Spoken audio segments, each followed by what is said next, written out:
formation théologique est démoniaque. Voilà l'utilité de la formation théologique, par exemple. En quoi ça peut être démoniaque? Il résout ce genre de problèmes. Ça peut être démoniaque. C'est démoniaque pour ça. Alléluia. Voilà le problème. Voilà un exemple d'une assemblée chrétienne. Si on veut prendre toutes les assemblées chrétiennes, tu vas attraper ta tête. Et quand les gens disent, oh, l'église évolue, l'œuvre de Dieu évolue, faites le diagnostic un jour. Vous partez d'assemblée en assemblée, vous avez fait le diagnostic, vous avez pas que le travail que Dieu a confié aux gens n'est pas fait comme c'est doit. Parce que les gens manquent de formation. On peut aussi avoir la formation et puis on n'est pas vraiment réussi. C'est quoi les talents de faire? Ça dépend de notre relation avec Dieu, le type de consécration qu'on a. Et la manière dont on emploie le leadership. Et ce livre qu'on étudie, là, le leadership répond à tout ça. Tout à l'heure, on va prendre un aspect pour remédier à certaines choses. Vous allez voir. Amen. Qui d'autre va prendre son assemblée? D'accord? On va aller le pasteur. Il faut que les chrétiens sachent. Vous avez vu par exemple, l'exemple de cette assemblée chrétienne-là. Il faut que vous sachiez pour vous-même aussi. Pourquoi vous voyez que vous-même, vous ne faites pas le travail vous-même aussi. Vous voyez? Mais si vous ne savez pas, parce que pardon, vous t'assoyez dit quelque chose. C'est que vous ne savez pas. C'est grave parce que au jour du jugement, chaque personne rendra compte à Dieu de l'œuvre que Dieu lui a confiée. Et en fonction de cela, il sera sauvé. En faisant cela, tu ne seras pas sauvé.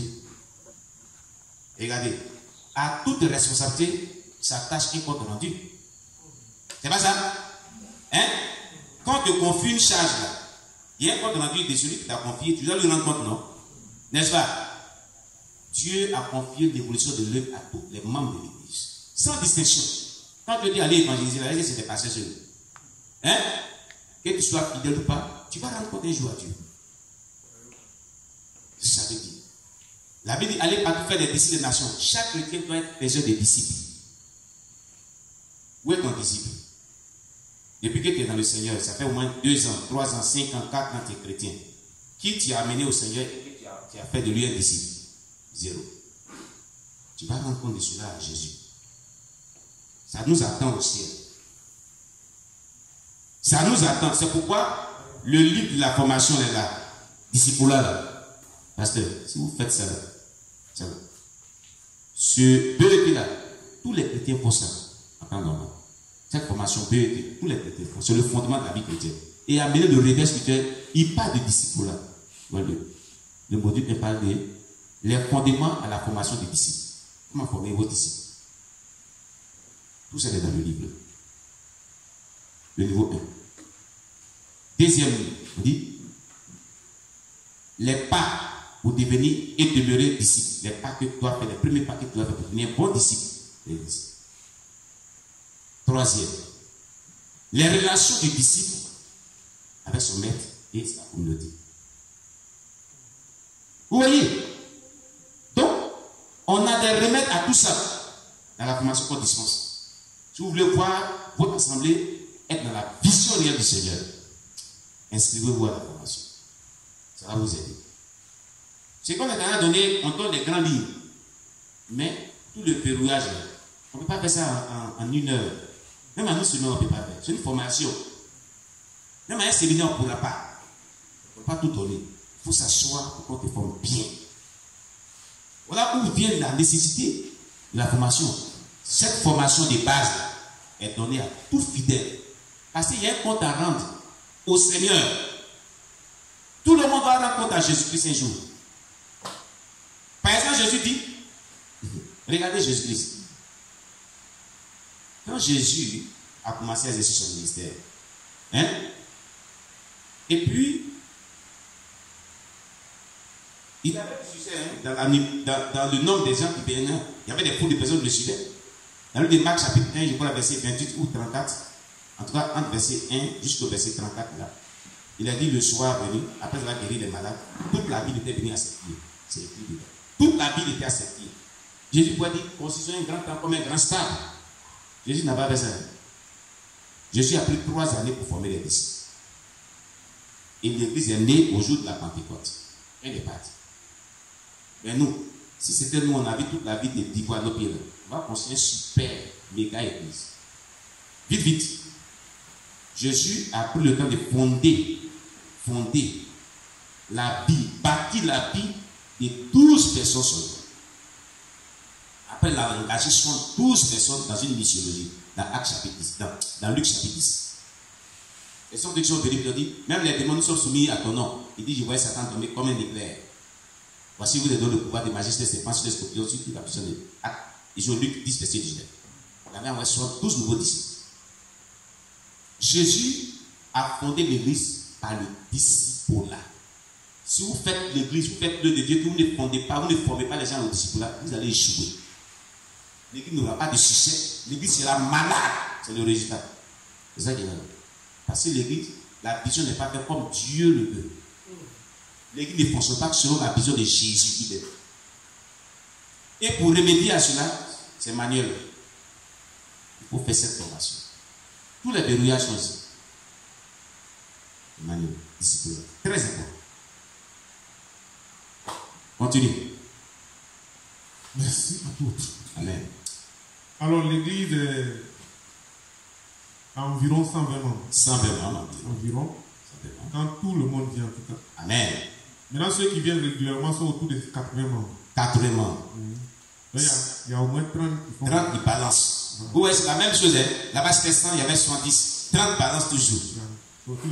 Bon, disons même 40. Ah, 40 bien. Donc 80 sont régulièrement là. Oui. Comme les personnes assistent régulièrement aux réunions du soir. Oui. Ici, nous avons 2 jours de réunion. Oui. Les mercredis, c'est l'enseignement biblique. Oui. Et le vendredi, c'est la prière. C'est ça. Donc, pour la prière, nous avons autour de 25 personnes. 25 personnes. La moindre c'est très basse. La moindre là aussi est basse. Maintenant, comme les personnes assistent régulièrement aux réunions du soir, c'est autour de 20 personnes. C'est-à-dire le maxi fait 20 personnes. Oui, c'est encore bas. Voilà. Maintenant, comme les chrétiens et chrétiennes aident les autres à grandir dans la voie, il y a une quinzaine. Quinzaine, pas. Femmes et hommes, une quinzaine. Une quinzaine. La moindre est basse. Comme les chrétiens sont dans les cellules, nous sommes naissants, donc pour le moment, il n'y a pas de cellules. C'est ici que nous rencontrons pour le moment. C'est une église en voie de développement. Voilà. Maintenant, comme les chrétiens et chrétiennes ont déjà amené une personne au Seigneur, une quinzaine. Une quinzaine. Tu as vu? Comme les chrétiens et chrétiennes ont déjà amené plus d'une personne au Seigneur, une dizaine. Une dizaine. Comme les chrétiens ont une fois tenté de le faire et n'ont pas réussi, une trentaine. Une trentaine. Voilà, il y a des femmes qui vont évangéliser, mais ça ne vient pas. Ça ne marche pas. Comme les chrétiens et les chrétiennes désirent apprendre comment amener quelqu'un à Christ, une dizaine de personnes. Une dizaine. Ils sont vraiment engagés. 620, vous voyez? Une dizaine. La moyenne est très basse. L'église aussi est malade. Hein? Oui, il y a maladie même.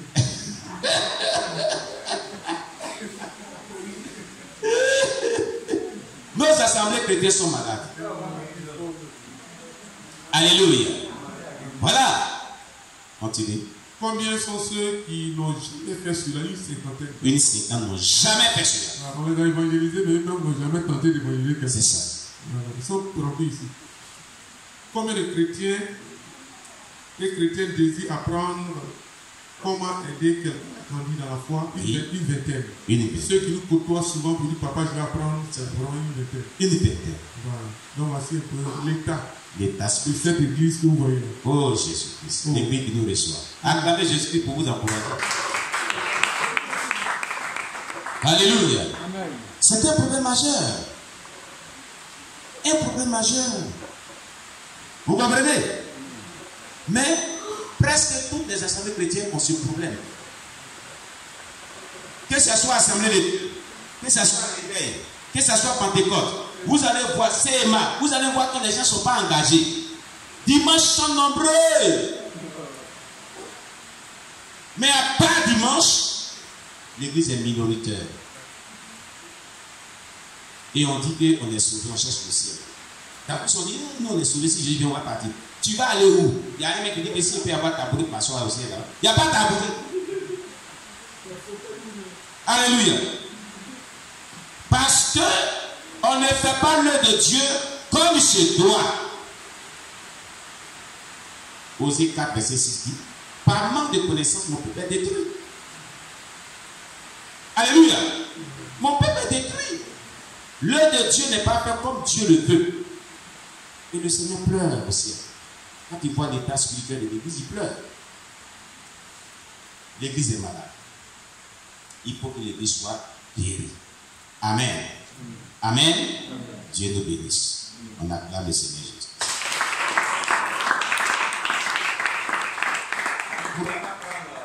Généralement, on est un peu nombreux ce soir, pas trop nombreux de ça, mais on ne peut pas prendre chaque personne pour citer parce qu'on va évoluer à certaines choses qu'on va dire. Amen. Nous évoluons dans notre séminaire. Amen. Gloire à Jésus. Maintenant, nous allons passer à quelque chose de très important. Très, très, très important. Amen. Alors, on va voir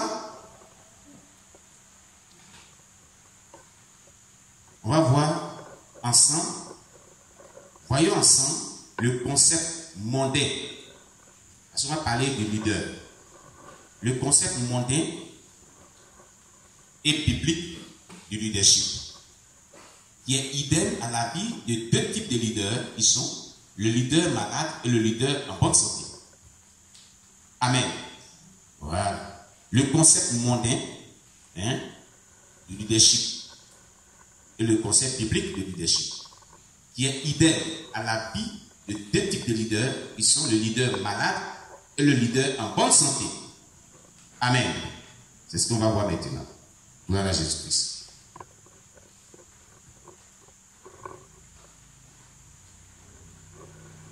Excusez-moi. Alléluia. Ce que nous sommes en train de faire, nous donnons des grandes lignes, mais nous vous exhortons surtout, si vous voulez un changement, si vous voulez que l'église soit en bonne santé, c'est possible. Il y a les églises qui sont en bonne santé. Il y a eu vraiment un pourcentage qui a été fait.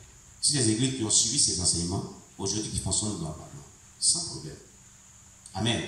On trouve quelques failles, parce que le fait un homme n'est jamais parfait à 100%. Amen.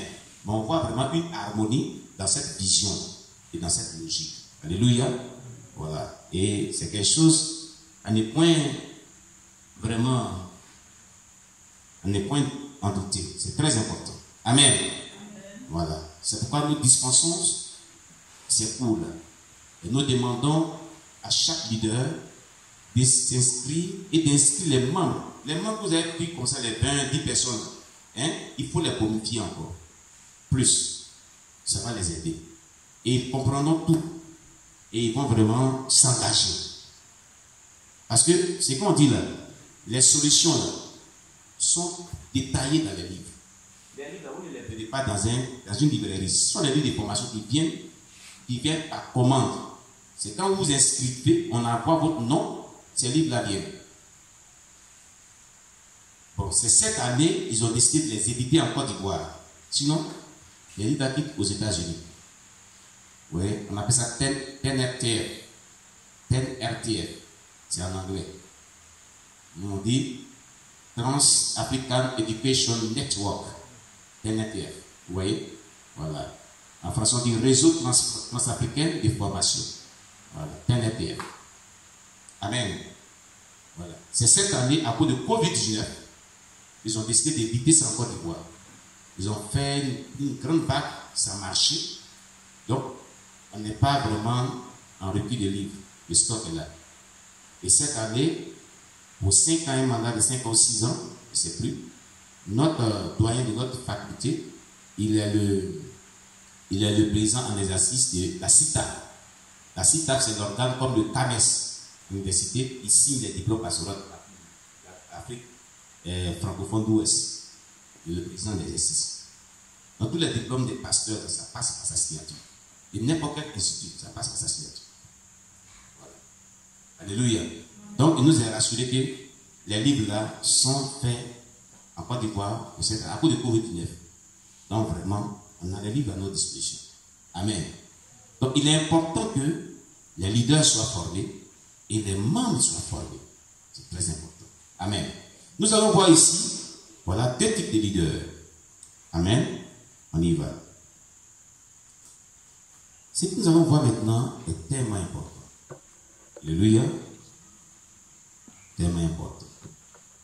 Le concept de leadership.